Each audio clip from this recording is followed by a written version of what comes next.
Insomnia. Noun. Inability to obtain sufficient sleep, especially when chronic. Difficulty in falling or staying asleep. Sleeplessness. In the winter of 1997, 3 out of 100 patients, all with chronic insomnia, were chosen randomly to participate in a medical science research experiment in an attempt to help find a cure for chronic insomnia. It was a pretty simple and harmless procedure.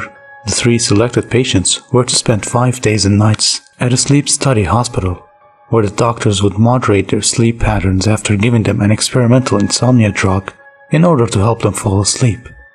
And, if the drug was successful, to stay asleep through the whole night as well. The first 2 nights with the drug were successful. All 3 patients were able to get their much-needed rest. The doctors and scientists reported that the patients were no longer drowsy or sleepy during the day like they used to be. So far, the drug seemed to be becoming a sort of medical miracle. That is, until the next day after the 3rd night. 2 out of the 3 patients reported to have very horrific and vivid nightmares. They claimed that the dreams were so bad that they absolutely refused to fall asleep and were demanding that they be let out of the research program. But one of the doctors were able to talk to them into staying for one more night. After the 4th night though, the 2 patients had slipped into a coma, unable to wake up the following day.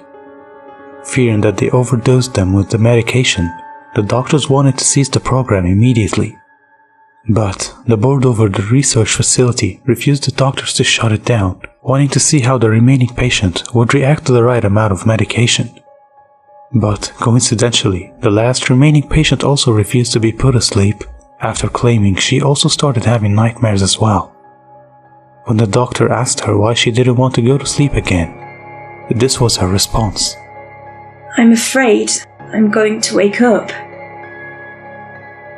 Puzzled, one of the doctors asked what she meant by that, reminding her that she was already awake now. But the patient just shook her head. "I'm not awake.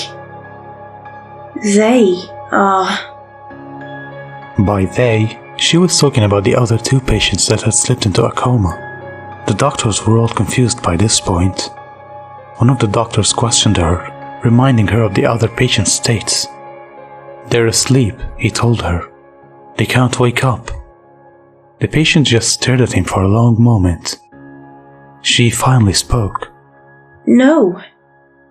You still believe you're awake right now, don't you? You see, we're all sleeping right now. Your mind just hasn't awoken yet. But ours have. Why do you think we refuse to be put to sleep? Because this world, the dream world, is better than the real world you call nightmares. Don't you get it? The other patients, the ones you claim are in a coma, are wide awake now. They are aware of the illusion mankind has created. If you put me under tonight, I will wake up too. You all will. One day. It's just a matter of time."